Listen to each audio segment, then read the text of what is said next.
Are you thinking of selling your house? If you're like a lot of other sellers, you'd love to know exactly what it takes to get your house sale ready. Well, today I'm going to give you 5 tips to get your house ready for sale.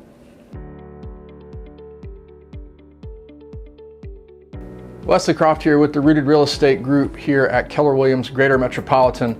Almost every time I talk with a potential seller, the very first question they ask is, Wesley, what things do you think I should do to get my house ready to sell? The answer is that there's a lot of things that you could do, but I want to give you my top 5 things I think you should do to get your house ready to sell. Tip number 1, and the one that I believe will give you the most bang for your buck, is just one simple word, and that's paint. Now this seems to be the most obvious, but you have no idea how many sellers I've encountered that say, Wesley, I don't want to invest in paint because the buyer's going to want to paint on their own. They're going to want to pick the color. What if I pick a color that they don't like? Listen, that all may be true, but it doesn't matter. What buyers are going to look at is if you've got chipped paint, if you've got peeling paint somewhere, if you've got walls that are marked up. So do yourself a favor, go around with a can of paint and find all of those little marks and scratches and cover them up. If you've got an entire wall or a hallway or the wall that goes up the staircase, if it's all marked up, just do yourself a favor and paint the whole thing. Just go ahead and do it. It's going to go a long way to keeping the house very presentable for all of your buyers. The other thing that I would say about painting is this. If you've got an accent wall in one room, or if you've got a really loud paint color in maybe a kid's room or something like that, go ahead and paint it a neutral color. I know it's going to be super frustrating. It'll only take you a weekend to do it, but it's going to go a long way in helping buyers not be distracted when they walk into those rooms with that sort of paint color. Tip number 2 is this. Curb appeal is huge, huge, huge, huge. I heard it said once in real estate that a buyer's first impression is the only impression. And that goes for the exterior of your house especially. So think about this scenario. You get your house listed and it's on the market. A buyer finds it, they're clicking through and they find your house. They're gonna text everybody that they know, their parents, their friends, their coworkers, everyone that they know, and say, oh man, look at how cute this house looks. We're gonna go see it tomorrow, but I want you guys to take a look at it right now. What most people do is they're gonna ride through the neighborhood. So they're going to take every available opportunity to go see the property. When they drive by it, the only thing they have to look at is, guess what? The exterior of your home. The other scenario would be every time I take a buyer to see a property, they always get there early. So when they get to your house early, what do they have to look at for the 10 minutes they're waiting on their agent? The outside of your house. So make sure that it's in top shape. Some things that I can think of that would dramatically improve the exterior of your home. The first thing that I would say is make sure your garage door is in tip-top shape, especially if it's attached to your property.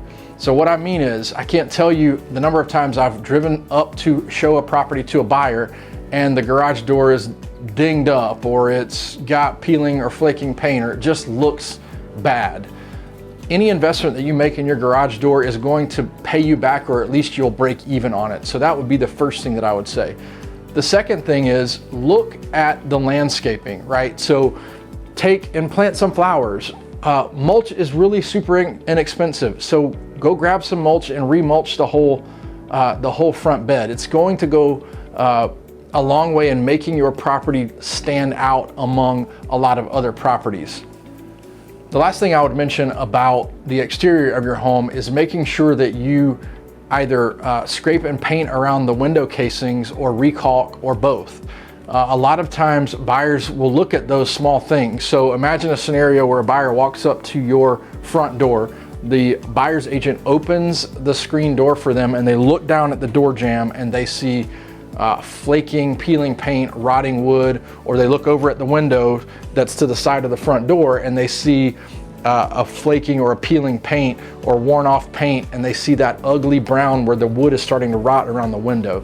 Huge, huge turn off for buyers. That's another really small weekend project that you could do. Scrape the paint off, scrape the caulk off, repaint, recalk around those windows to make it look super nice for those potential buyers.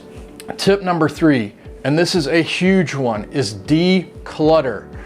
Literally every house I've listed, I've told the potential seller, unless it was a vacant property, make sure you declutter everything in the house. Now, I likely don't have to say this out loud, but I'm gonna say it anyway.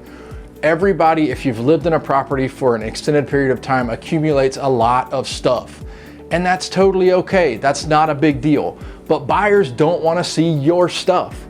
They want to walk through and imagine their stuff in your property.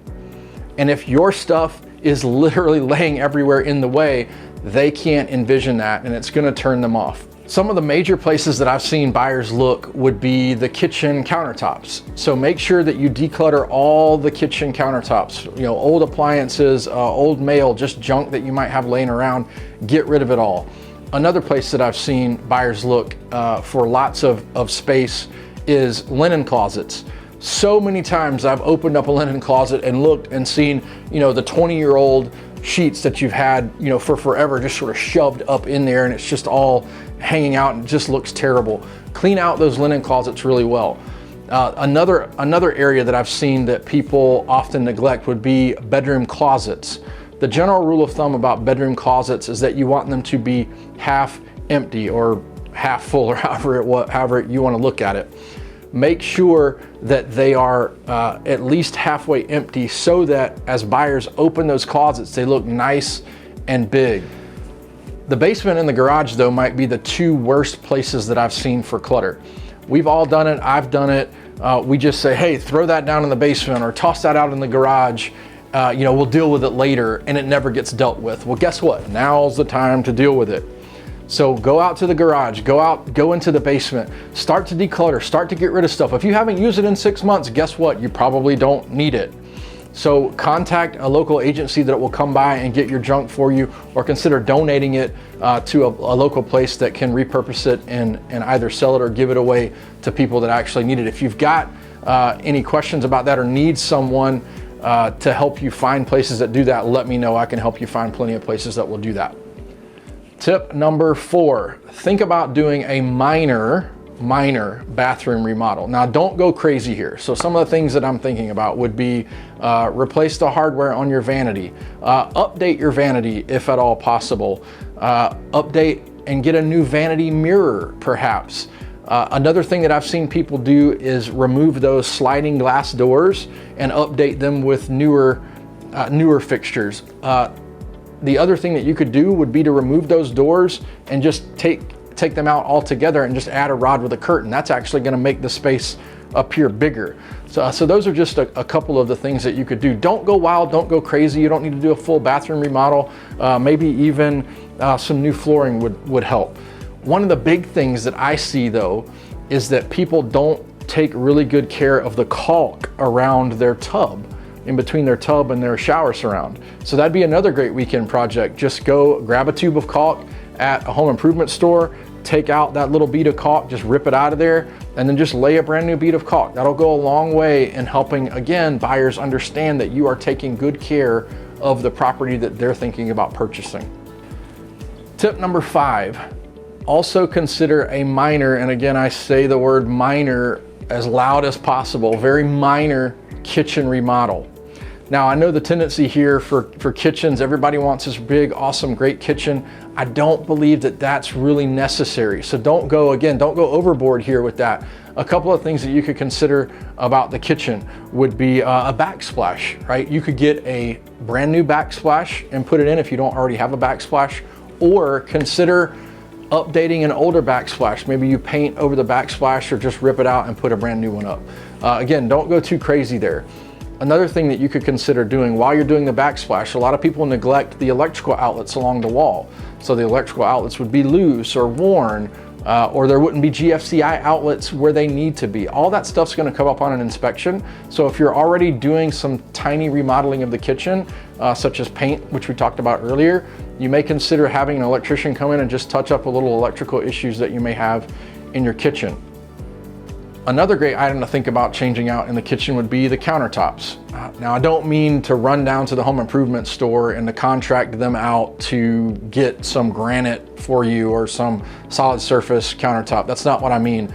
There are plenty of tutorials online that people use to DIY, even the cheapy Formica countertops. It makes them look really, really fabulous. I've seen a lot of people doing that, or you know, concrete countertops, or anything like that. Just anything that could spruce up the kitchen just a little bit and bring it more into today's times would go, again, a long way in helping buyers to really envision themselves in your property. If you've got a little bit of time, you should be able to get all of this stuff done in the matter of just a few weeks so you can get your house in the market. If you'll take a peek at the description below, you'll find that I've got a link there to a free seller's guide that'll give you all these tips and a ton more tips on ways that you can get your house ready for sale. As always, if you find this content useful and want to get more tips like this, or you want to hear more about what it means to live and what it looks like to live in the Western Cleveland area, hit the subscribe button so you'll be notified every single time that we post a new video. Take care.